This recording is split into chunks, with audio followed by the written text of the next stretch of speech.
I had a revelation today. Maybe not that much of a revelation, but still. I think I might be one of the first of a new generation.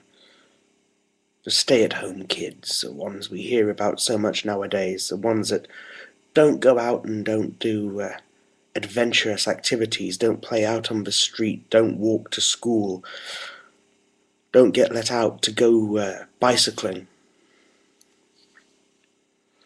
around their local neighbourhood. The ones that have to be driven everywhere rather than going on the bus. The ones that always have to have parental supervision. My parents were very much like that. They didn't mean to be, and in some ways they were very conscious that they were being that way. They were just, let me just adjust the microphone a bit here. They were just perhaps unaware of their own blind spots, each one very aware of the other one's failings, maybe.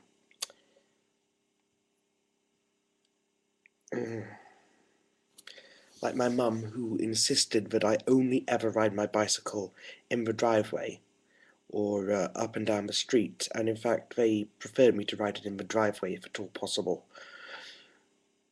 Either that or it had to be bundled into the back of our Volvo estate and taken down to the park, to the skating ramp area, which really wasn't suitable for bicycle use.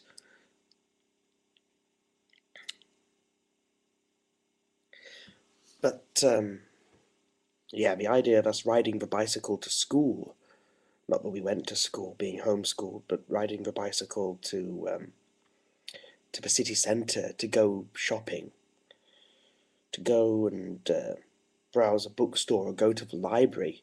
That was totally unthinkable. The drivers in Bradford are maniacs. They'd kill you. They'd run you over in a heartbeat, you know? Just some white kid on a bike.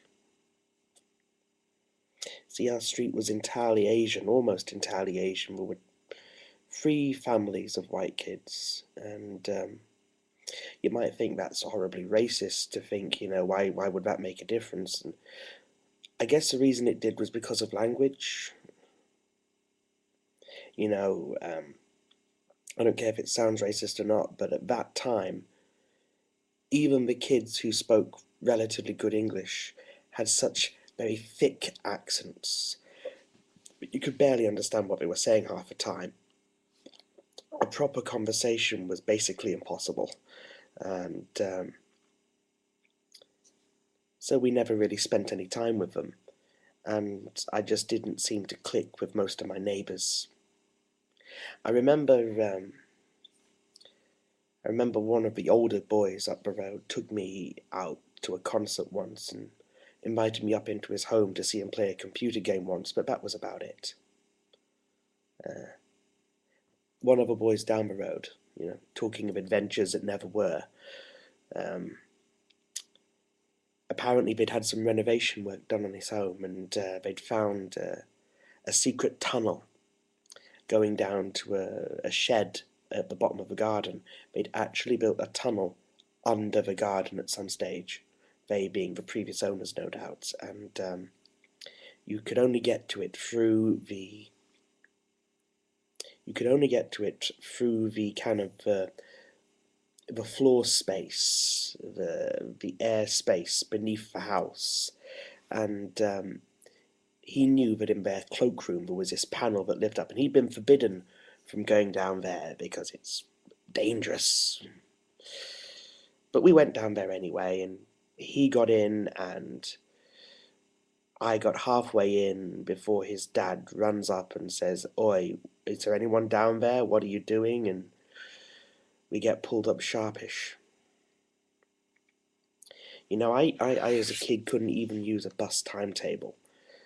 I never really understood whether it was the time they were supposed to arrive or the time they were supposed to go. Now, of course, you think that's stupid because there's barely any difference between the two, but I was very literal in my thinking back then. I still am in many ways, and that thought didn't occur to me. And more to the point, the road names were meaningless to me. I mean, I can be 2 roads away from a place, and I can know the area very well, and someone comes up to me and says, "Can you tell me where such and such road is?" And I'll say, "I'm sorry, I can't." But if they say, "Can you tell me where the road with this shop on it is?" I'll say, "Oh yeah, turn right, turn left, third turning on your right," because I just seem to have this issue with remembering road names and murder for navigating a bus timetable. I could have done it if I'd been organised, if I'd have got all the pamphlets for the area's bus timetables, and if I'd got a map, and if I'd worked it all out, I could have done it.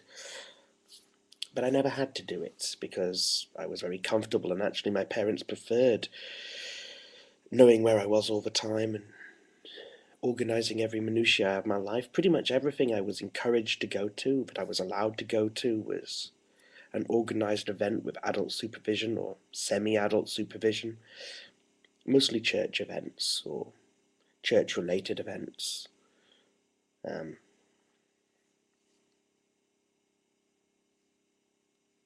yeah, I remember once, I would have been about 15, I think. We walked into a computer store looking for something, and we couldn't find it, but we got chatting to the store assistant, and they said, "You know, you're a pretty bright kid and you clearly know a lot about computers.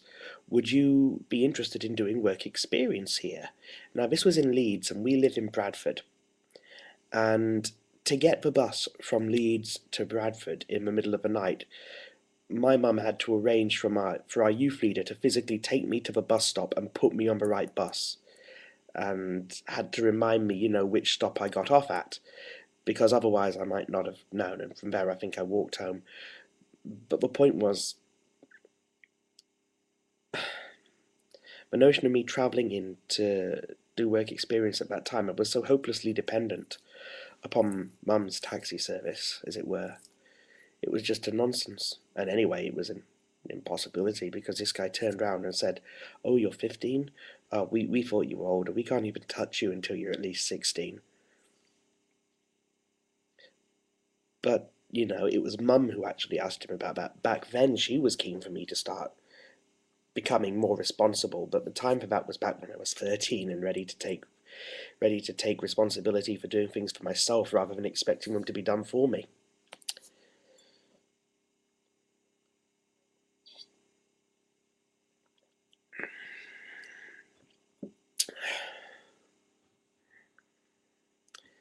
So I guess I am one of these first of a generation of the kids that